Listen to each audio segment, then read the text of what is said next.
Hi, it's Sam from SQL Reviews, and this is the Letshuoer DX1. This sits comfortably in the 200 price bracket, which is a very different battlefield compared to ultra budget IEMs.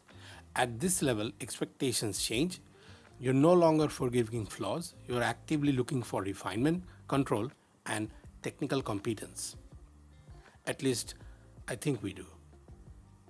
There are a lot of IEMs competing here, especially single dynamic driver sets claiming natural or reference tuning. So the real question becomes, what does the DX1 do differently? And does it justify its place in this price range? Let's find out.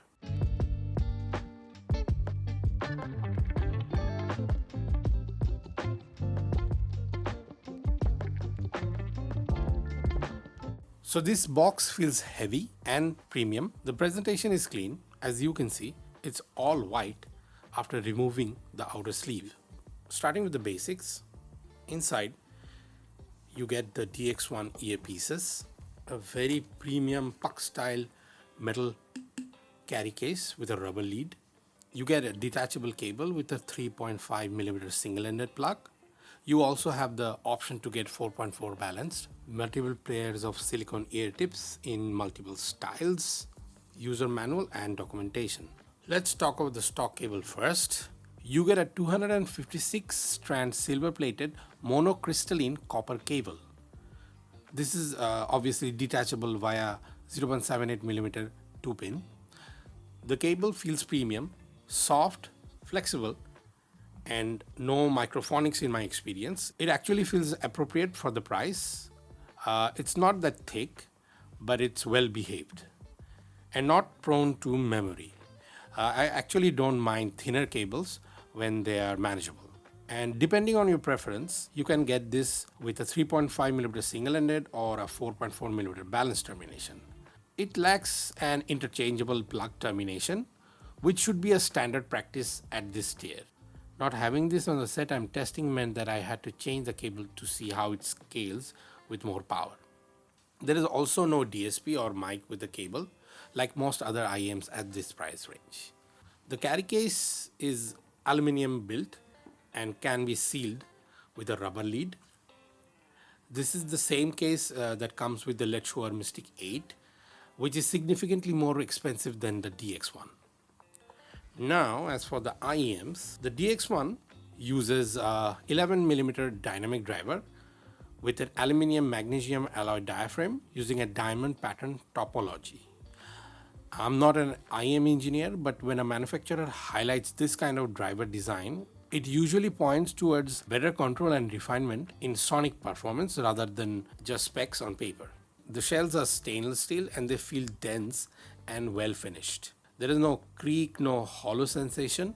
They're very compact and solid, and the ergonomics are well thought out. There are multiple vents for pressure releases. There is a total number of 3 vents here, 2 over here, and 1. And where is the one over here? Aesthetically, the DX1 is understated and mature. No flashy faceplates, no gamer looks. It's minimal and clean, but bold in its simplicity. It's very Letshuoer. Comfort is excellent. I've worn this for long listening sessions across multiple days, and I didn't experience fatigue, both physically and sonically. Isolation is good enough for outdoor use and commuting, though a set that lacks bass is more of a sit down and listen at home kind of IEM rather than a street beater. Although this is on the smaller side, fit can be an issue, so you should try this out before buying. The included tips are decent and usable. I didn't feel forced to tip roll immediately, but experimenting with tips can fine-tune bass response and upper mid presence. So tip rolling isn't mandatory, but it does help if you are chasing a very specific presentation.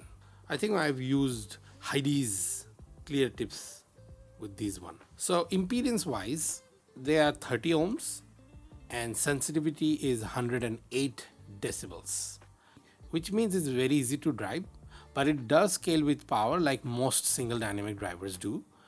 It runs fine off dongles and portable DACs, but Better sources give you cleaner transients, tighter bass, and better dynamic contrast.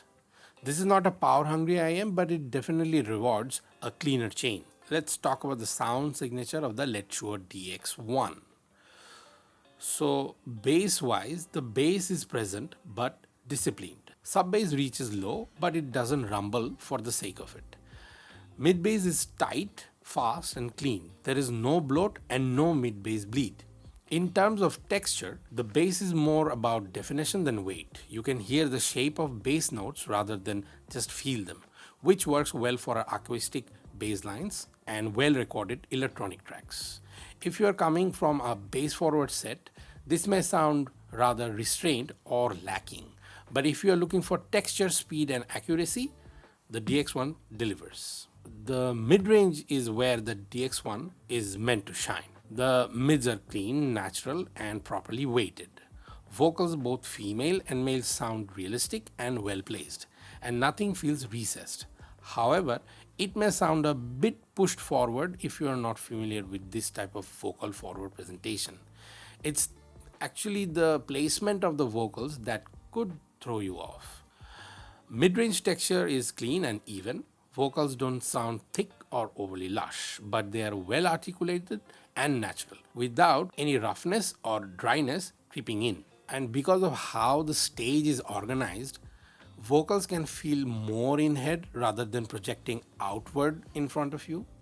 The stage favors more intimate presentations, so vocals don't have strong front projection or depth. This is a mid-range that prioritizes vocal placement and tonal balance over size or projection.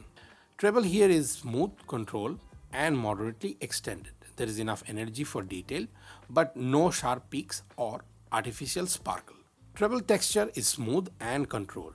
There is no roughness or splashiness, and while it doesn't chase sparkle, it stays refined and fatigue-free even at higher volumes. So this isn't a treble forward set either, which might come off as dull to some listeners, but it favors refinement over flash. Technicality-wise, soundstage is moderate but well organized, imaging is accurate, separation is clean, and layering is better than what you usually get from cheaper single dynamic driver sets. That said, some tracks may sound more intimate than others depending on how they are mastered. This set is more about mid-range clarity and placement than stage size. Overall, the DX1 leans toward a reference style tuning while maintaining a natural musical presentation. It sounds like a disciplined single dynamic driver IM that prioritizes balance, tonal accuracy, and naturalness.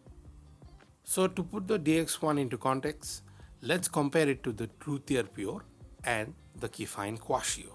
Putting the DX1 next to the Truthear Pure, you immediately hear that these two are aiming at different listeners. The Truthear Pure comes across more energetic and more engaging. Bass hits harder, especially in the mid-bass region. There is more upper mid and lower treble energy, which gives vocals more clarity and presence. The overall tuning leans towards a modern, slightly V-shaped presentation, which is closer to a Harman influenced sound. The DX1 by contrast feels more restrained and composed. Bass is tighter and more controlled rather than punchy. The mid-range is cleaner and more evenly weighted, making vocals sound more natural and less spotlighted. Timbre on acoustic instruments and voices feel more convincing. The Pure grabs your attention faster, but the DX1 holds up better over long listening sessions. So if you want excitement and punch, you go with the Truthear Pure. And if you want balance and realism, you may go with the DX1. For me, I would go the Pure way. Comparing the DX1 with the Kefine Quatio, the difference is more about presentation style than tuning targets. The Quatio leans warmer and smoother. Notes feel thicker, edges are softer, and overall presentation is more relaxed. It's forgiving, especially with older and compressed recordings. The tuning doesn't strictly follow Harman or JM1 style tuning, but sits closer to a warm neutral approach. The DX1 sounds cleaner and more focused. Bass is tighter, transitions are sharper, and separation is more obvious. It feels faster and more controlled, especially in busy mixes. This tuning sits closer to a reference leaning or JM1 adjacent philosophy. So the Quatio is more forgiving and relaxed, and the DX1 is more precise and revealing. The Quatio may sound boring to some listeners, and I may be one of them. So, pros and cons, and what could be improved with this IEM. So, pros wise, you have excellent tonal balance, natural mids, and clean timbre. You have high build quality. This will scale better with sources, and it is great for long term listening. So, con wise, the bass may feel light for bass lovers, treble may feel subdued for treble lovers. This is not the most exciting tuning, and accessories are minimal.